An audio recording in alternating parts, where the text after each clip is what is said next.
Suddenly, investors are panicked that inflation is taking over. But what if they're wrong? Well, that could be a costly mistake if they're betting their portfolio's future on it. Because there's a strong case to be made that we're now actually entering a period of disinflation, one that has a high risk of tipping into outright deflation by next year.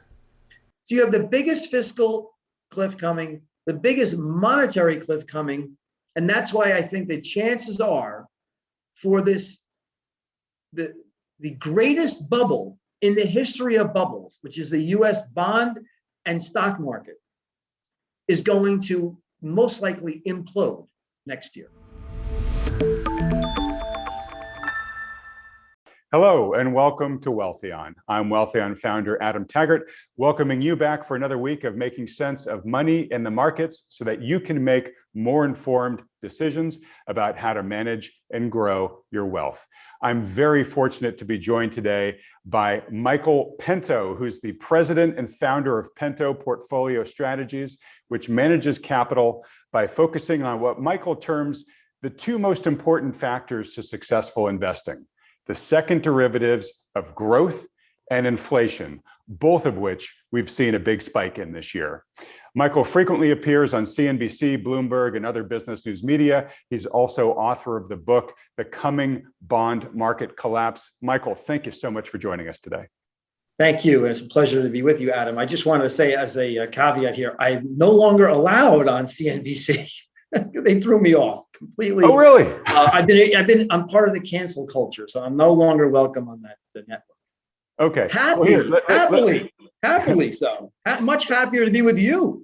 Well, thank you. Thank you. All right. Well, look, Michael, let's jump right in here. Before I get to the long list of questions I have for you, I want to ask you the question that I ask all of our guests just before introducing any potential biases of my own. What is your current assessment of the global economy and financial markets today? Well, how long is the interview? Because you have a lot of questions, and then that question could be like, an hour. Okay, let me briefly just explain to you that the inflation, deflation economic cycle model that I created had me long inflation and growth in 2020 and the very early part of 2021. I then changed, slowly morphed into a more disinflationary posture, which I maintain until today. So I think we're headed for, or are in and heading into deeper into disinflation, which I'm afraid could very quickly morph into outright deflation and possibly even depression in 2022. And I'll be glad to expound on that thesis if you'd like me to. Great. I will absolutely like you to. Why wouldn't you want me to? Yeah. I guess you would. Very quickly, for our viewers who perhaps aren't as steeped in financial jargon as you and I think most people kind of feel they understand inflation and deflation. Can you just explain disinflation for a second? So you mentioned the second derivative. It's just the rate of change. So slowdown in the rate of change. So if right now the way the government measures inflation is say 8% and it goes to 4%, well, you still have inflation. It's just the rate of change has decelerated. So that's disinflation.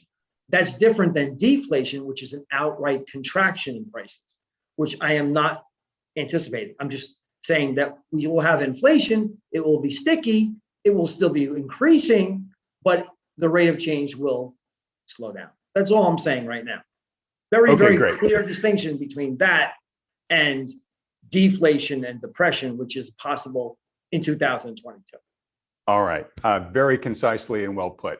All right. And I do want to get to your thoughts there about outright deflation, because we had former Federal Reserve senior economist Lacey Hunt on the program a few weeks back, who made a very empirical argument for deflation. And so it sounds like you and he may be simpatico in certain ways in which you're looking at the markets. But first, I want to touch on some recent articles that you've written, some of your recent work. You've been ringing a warning bell that the strong recovery in both the economy and the financial markets is in the process of peaking.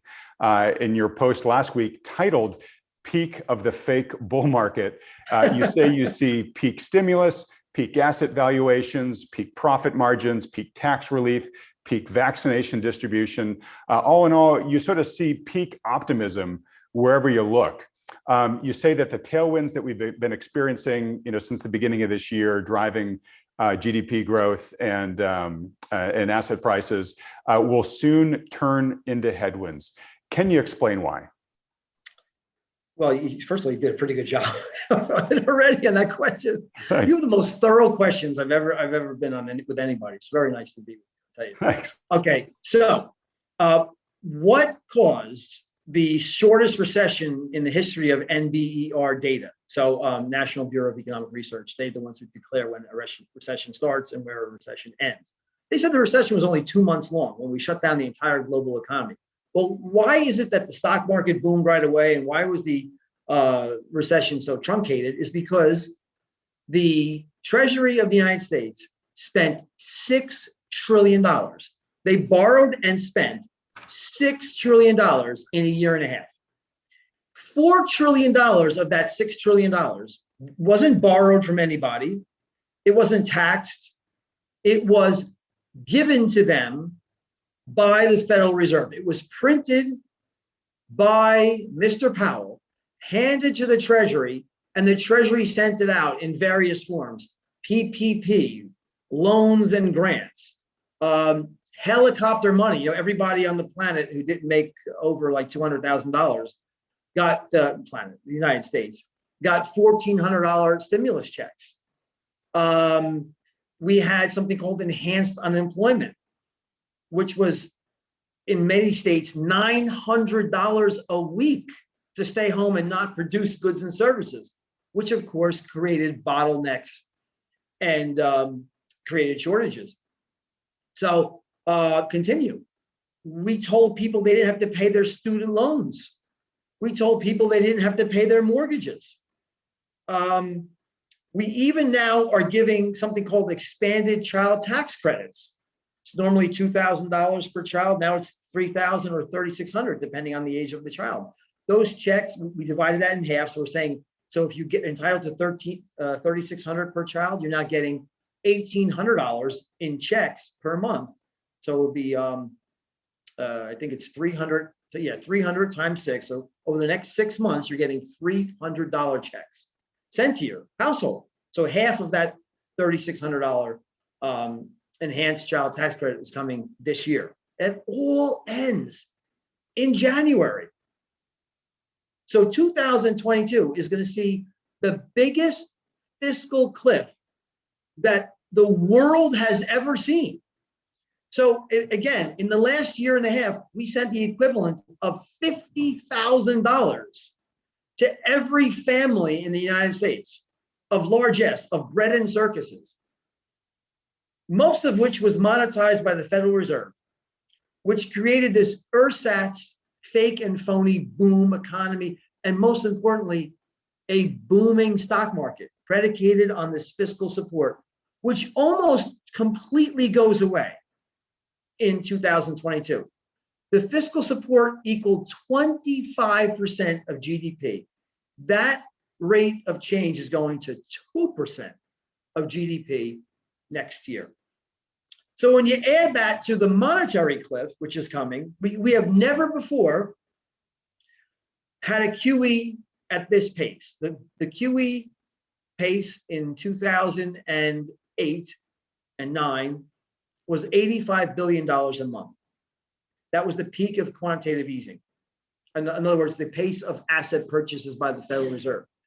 That was made $120 billion in March of 2020. It's going to go to zero sometime in 2022. So you have the biggest fiscal cliff coming, the biggest monetary cliff coming, and that's why I think the chances are for this, the greatest bubble in the history of bubbles, which is the US bond and stock market, is going to most likely implode next year. Okay, very well said. So you talk about the greatest bubble in stocks and bonds. Folks, including myself, have often referred to those twin bubbles as the everything bubble. This time it's for all the marbles. You Sounds. could add real estate. Adam, got to add real estate in there too. Well, I mean, it's really everything, right? You got to add real estate, you got to add cryptocurrencies, literally almost every asset class you can think of. And the reason why I'm mentioning that, though, is because that term was coined well before coronavirus hit the stage, right? So we already had concerns about bubble levels of valuation, and then we've had this just historically extraordinary tsunami of both monetary and fiscal stimulus that you just so successfully described there for us. So kind of what I hear you saying, and it makes sense to me, is we're having sort of the pig in a python moment, where we just shoved an unprecedented amount of liquidity into the system, both by the Federal Reserve and from Congress, and we are now getting to the point where that pig is about to pass out of the python. Right, but the problem is that the world has acclimated to having that much stimulus in the system. So once it goes, the question is how does a world that's become dependent upon all that stimulus, how does it fare once the drug that it's so dependent on is quickly and forcibly removed from the system? Is that a good analogy? Very good analogy, and the answer is not very well. You're talking about the rate of change. So asset prices have become addicted to this constant infusion of fiscal and monetary support. So for example, if you look at my favorite metric, and Warren Buffett's too, is the total market cap of equities, the value of all equities as a percentage of the underlying economy. The normal ratio here is something in the order of like 80, 0.8 or 80%. It's now over 205% of GDP. I mean, if you look at a chart, it's just almost like a Jeff Bezos launched to the stratosphere, and it's totally untenable and impossible, I would say, to maintain that yawning and trenchant gap between asset prices and the underlying economy, unless you have all of this artificial stimuli. And as I just went over before, it's all going away. And here's the thing I want to mention too. You think about people. Listen. A lot of people think of me as somebody maybe might be more inured to being an inflationista. I love gold. I think that the ultimate end game for this country and for the entire developed world is to turn their fiat currencies into confetti. So I found myself being a little uncomfortable. I sold most of my gold in August of 2020. I just recently began taking my position back. So I had a 20% allocation to precious metals. And now I only have 5% allocation to precious metals because I realized the real interest rates would be falling, which is the most important determinant of where the price of gold is going. But I found myself being very uncomfortable, Adam, saying, I would love to be one of those people who comes on your show and say, oh, inflation is transitory. What BS? It's going to be permanently, and it's going to be permanent, and it's going to wipe out the middle class. Well, eventually that might be true. But what's true for investors now is totally different than what could happen in a few years. So as I said in the beginning of this interview, that my model switched from one that's hedged for inflation and rapid growth to one more of disinflation and slowing growth was very beneficial. I made that change a few months ago. But if you look at things like cyclical stocks, industrial stocks, bank stocks, they're all down very significantly. Some of them down between 10 and 16% in the last few months. So I sold those in favor of what? Bond and bond-like proxy. So here's a guy who wrote a book called The Coming Bond Market Collapse. Yeah. Buying duration bonds and duration stocks. Duration meaning anything that's sensitive to long-term interest rates going down. So, I did that and I said, boy, I hope people don't hate me for this. But my number one goal is, I think we talked about this a little bit in the pre-interview.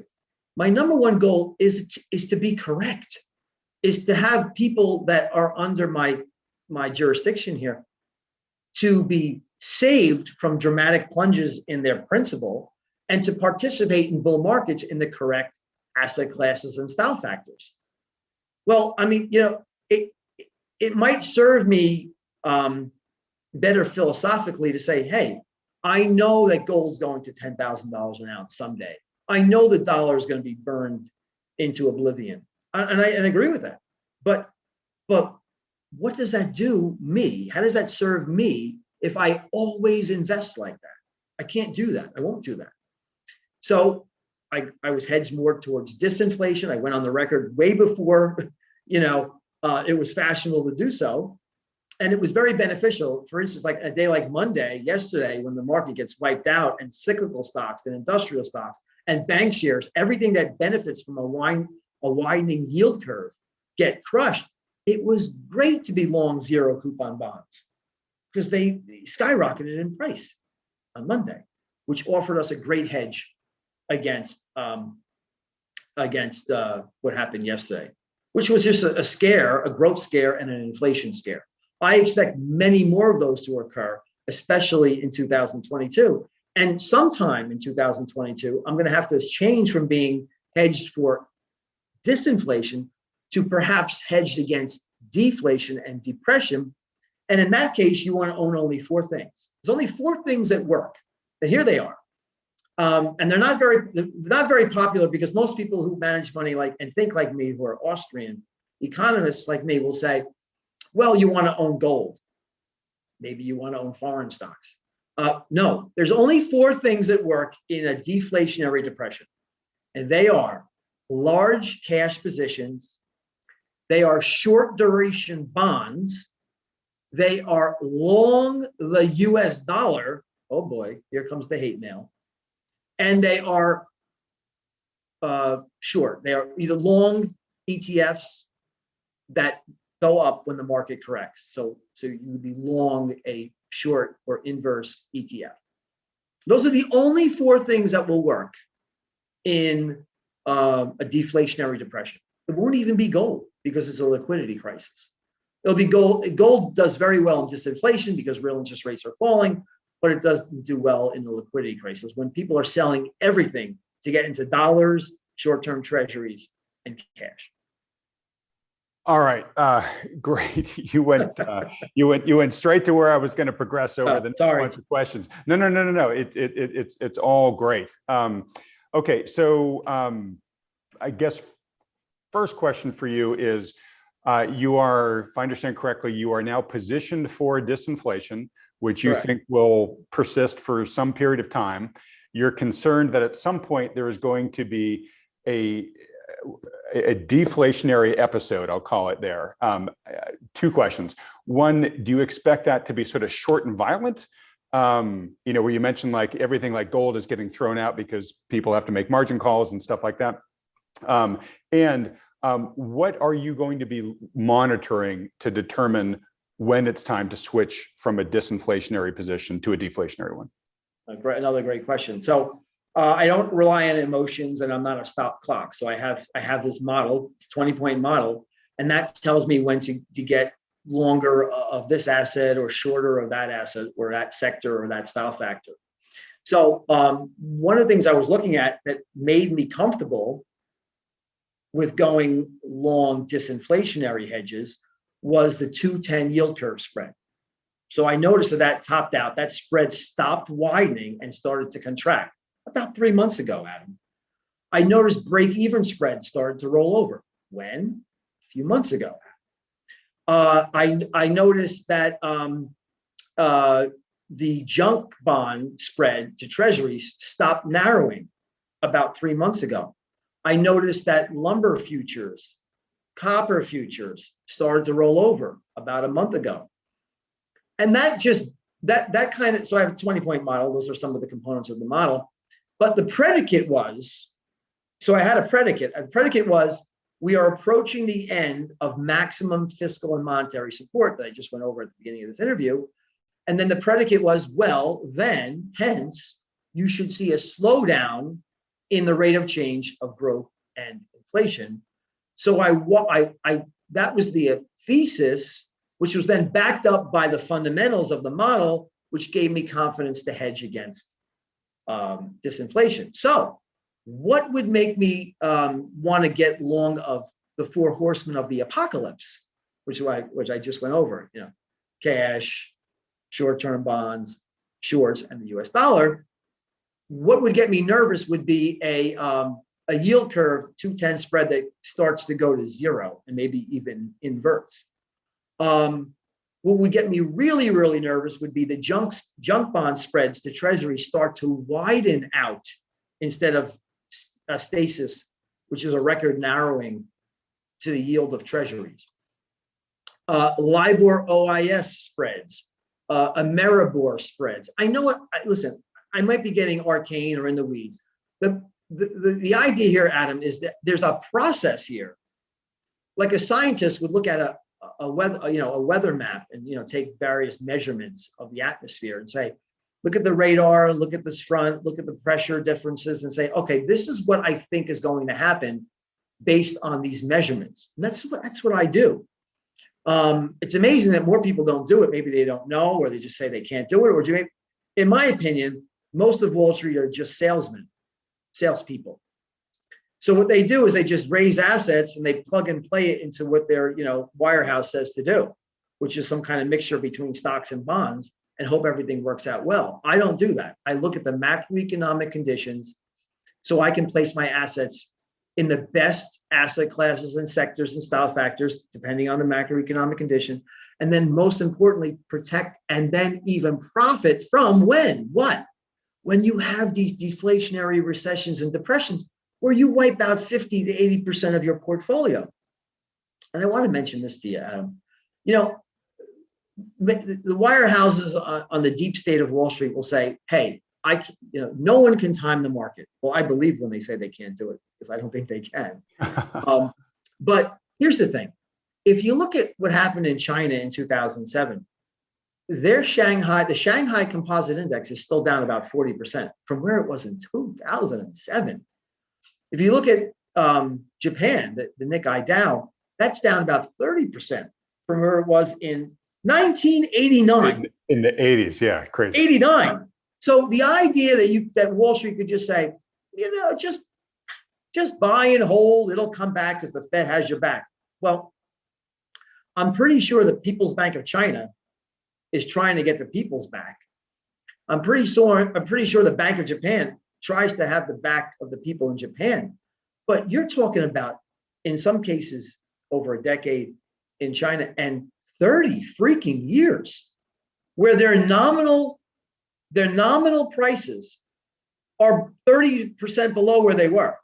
And again, in nominal terms, not even adjusting for inflation. I'm not saying you're down after 30 years when you subtract inflation. I'm saying you're just down.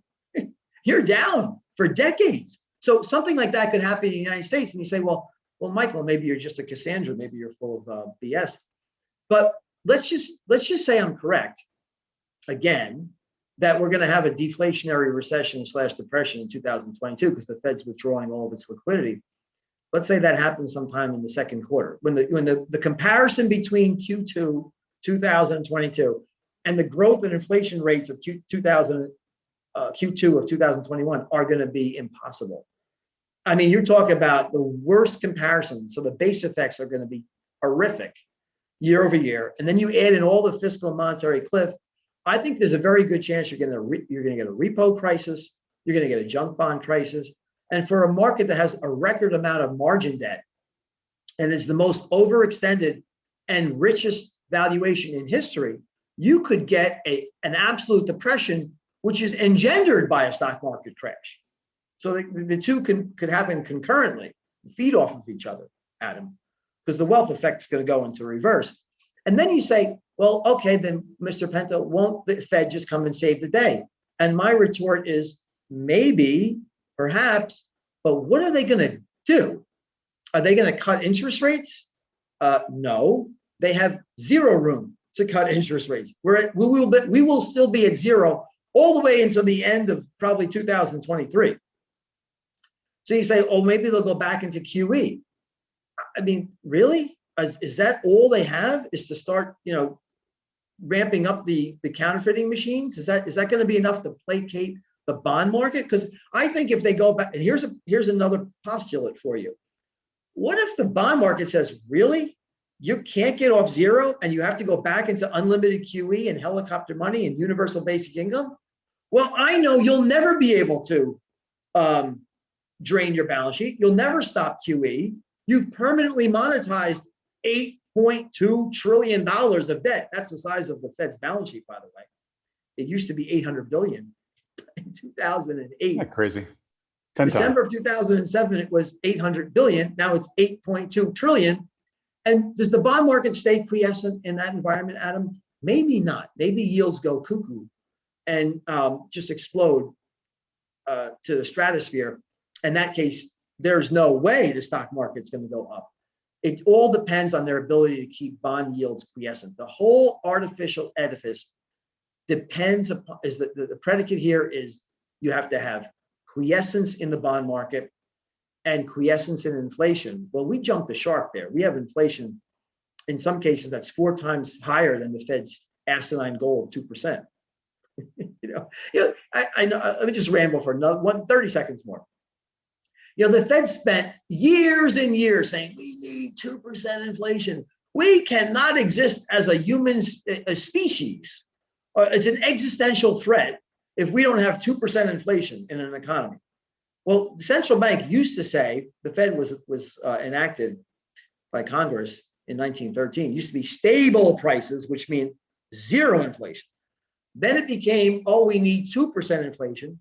Then it became, oh, we need 2% plus inflation to make up for all the years we weren't at 2% inflation. And then it became, well, no, we need to make sure that we end all racial inequality in the United States. Then it became, oh, we have to eliminate all greenhouse gases in the United States before we, stop printing money. Now, I'm all for racial equality, and I'm an environmentalist, so let's get that out of the way. But is that the purview of the Federal Reserve? I'm not really sure that, printing money can eliminate greenhouse gases or solve racial inequity. Just saying.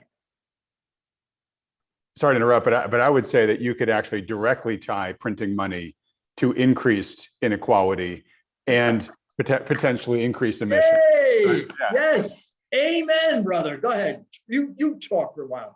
Tell me why that's the most truest statement you've ever said, or at least that I've ever heard. Well, I mean, I've railed on it a lot in this program in recent videos in the past, but basically on the inequality side, right? When the Fed, when all this liquidity tries to get shoved out into the system, it doesn't get out equally. And in fact, a lot of what Lacey showed us was that a lot of it's not even making it into the real economy, but it's pooling up both in the banks, but also in financial assets. Well, who benefits when financial asset prices go up? Well, the people who own them, right? And we know that it's something like 87% of all financial assets are owned by the top 10% of households, right? And of course, that also creates inflation, which you've been talking about. And that inflation squeezes the lower classes because they're not participating in the upside, but they're having to swallow the increasing cost and everything else in the world. So it's really, I think, in many ways, just a terrible scourge. And it really bugs me that right now we are cheering the perpetrator as the hero in the story, yeah. Where I think they're much more like the villain, at least when it comes to inequality. So the firemen and the arsonists are the same arsonists, person. Exactly, yeah. To use a trite expression. So, like you said, if you were in the poor, lower classes, lower quintile of the United States, you spend maybe 35-40% of your income on what? Food, energy, shelter, clothing. But what gets hit the hardest? Look at the CRB index. Well, it was up, 60-70% year over year not too long ago. In fact, it's still pretty much, we're close to the high. So they're getting squeezed. They only own, in many cases, they don't even own any houses. They rent. So they can't afford, the first-time buyers been shut out of the real estate market. Thank you, Mr. Powell, buying $40 billion of mortgage-backed securities every month. They spend a lot of their income, as I said, on filling up their tank or on buying things that are predicated on base metals and energy. And so they get wiped out. And then you have Mr. Powell step up and say, we have to keep doing this to protect the poor until each and every one of them has a job. Well, whatever happened to markets, Adam? When in this country did we reject out of hand the fact that markets are the best clearing mechanism, economics has ever came up with? Let markets function freely. allow recessions to take place. They're cleansing, they're cathartic. Allow bear markets to occur. They get rid of all of the unprofitable zombie firms, which now account to like 20 or 25% of all public companies are now zombified. It means they have to go out and borrow money to pay interest on existing debt. They should go out of business. Okay, yes, we will have a recession, we will have a depression, but then we can have a real economy, not one predicated on trillions upon trillions of dollars that's deliberately, permanently monetized by our central bank. Well, so here's the question I have for you, Michael, which is, we talked about how people call this the everything bubble. I mentioned it's for all the marbles. One can make the argument that they have distorted the system for so long. They have prevented the next bear market from happening for, as long as they have. They've kicked that can so far down the road that the cost of the reckoning, the damage that it's going to do, because you have all this energy, all this malinvestment that's built up, is now so tremendously large that it just frightens the hell out of our policymakers and politicians, and nobody wants to preside over the reckoning. And so that everybody that is in control of the machinery will do everything they can to push it off for as long as possible. What you and I know is only going to delay the inevitable and make it even worse. So getting back to your question about, your point about the fiscal and monetary stimulus that we've seen, you predict is going to be a lot lower next year. First question for you is why are you so confident in that prediction? In other words, why can't the Fed just say, yeah, you know what, we're just going to keep the spigots on? Why can't Congress just say, you know what, we're just going to pass another $6 trillion in stimulus? What's going to prevent them from doing that? A crash. So there's no, right now people are saying, oh, the initial claims are falling. We have 500,000, 800,000 initial jobs created every month. We hope you've been enjoying this excellent discussion with Michael Pento, an expert who clearly pulls no punches. The interview continues over in part 2, where Michael explains why the Fed and Congress don't have the air cover to continue the same magnitude of stimulus the market is now addicted to, and thus won't be able to resume it until after the next painful market correction arrives. Michael also explains why the bond market is such a ticking time bomb right now for investors. And of course, I ask him to share his favorite asset classes for each stage of the upcoming progression that he foresees.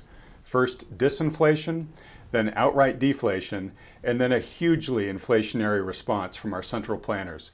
To watch part 2, just click on the link provided in the description to this video below, or go to youtube.com/Wealthion.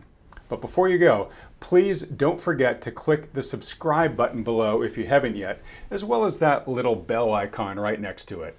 It only takes a second, and it really does help us out, as the more subscribers this channel has, the more big name experts we can attract on this program in the future. Oh, and if you'd appreciate a free, no strings attached portfolio review by a financial advisor who takes into consideration the macro risks and market opportunities mentioned by Michael, just go to wealthion.com and we'll set one up for you. All right, I'll see you over at part 2 of our video interview with Michael Pento.